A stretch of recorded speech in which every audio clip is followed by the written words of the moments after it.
So my story. So it began in a pretty good home and a good family life. We were in a Christian family. I went to Elim Church in Auckland City, which was a church really similar to C3. It was, pretty even-keeled, my life. It was, I wouldn't say privileged, but it was pretty normal. And I was a really shy, introverted kid. I didn't like being around a lot of people, but I wanted to be extroverted. I wanted to be this confident, kid that was out there and exciting. And I sort of, as I reached my preteens, I sort of found my way to the wrong crowds, and they led me to drugs and alcohol. And by the time I was about 14, I was drinking quite a bit, smoking a bit of dope, and just finding myself to be this really crazy, exciting person when I got in that world. And as I progressed through my teens, I found myself more and more,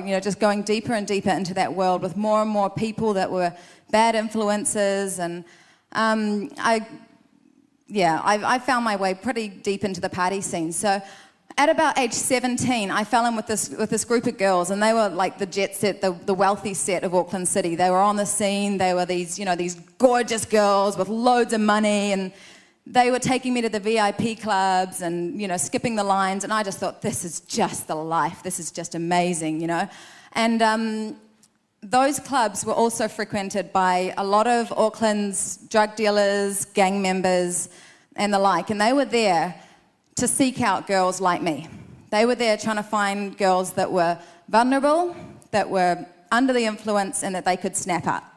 And they did. They snapped me up. They started selling me drugs. They started giving me drugs and then putting you in situations where, I don't have any money to pay for those drugs. And you got caught up in situations that were not ideal for a young girl to be caught up in. From there, I fell in with a drug dealer, and I got into a relationship with him. And he was probably New Zealand's biggest drug dealer at the time with methamphetamine. So I was with him for about 9 months.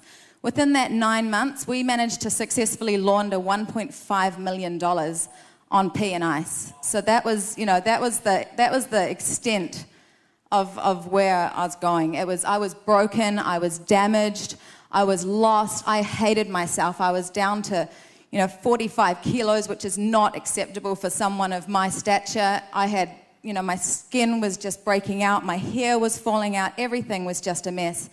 I had no friends left whatsoever. I'd alienated my family. I was just so broken and so lost. And it was around that time that I met Trent.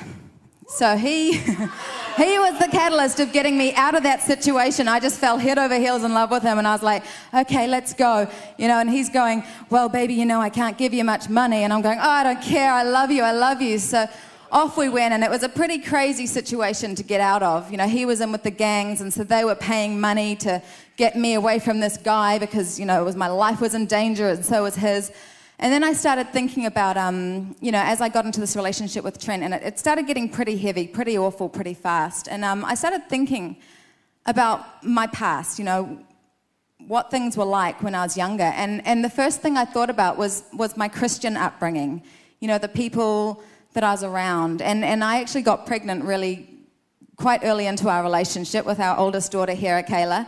And she was the catalyst for getting us back into church. And yeah, that was what do I want for my daughter? And so I did. I said to Trent, it was my birthday, and he had no money. He was pretty broken. You've heard his story. He'd just been kidnapped and given up all of his life. And I said to him, well, hey, for my birthday present, you can come to an Alpha course with me. So that's what got him saved, that Alpha course, him being broke, that was it. That was what got him through the doors.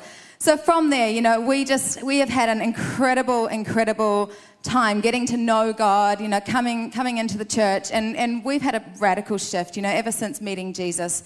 We have had an absolutely incredible radical shift, so give the Lord a hand for that, we have completely, our lives transformed, and I just want to say to all of you, if you have someone in your life that's going through something like that, God is there for you, for that person. Don't ever give up hope for that person, and it might not be something like methamphetamine addiction or alcohol dependency. It just could be something small that you're believing for. It could be just that they would come through the doors of a church, that they would just get to know Jesus, and if you have something going on in your own life, just bring it to God. Bring it to God. Stand in the gap for others and just lay it here on this altar. He is a God of radical transformations, and He has that transformation for you and your loved ones.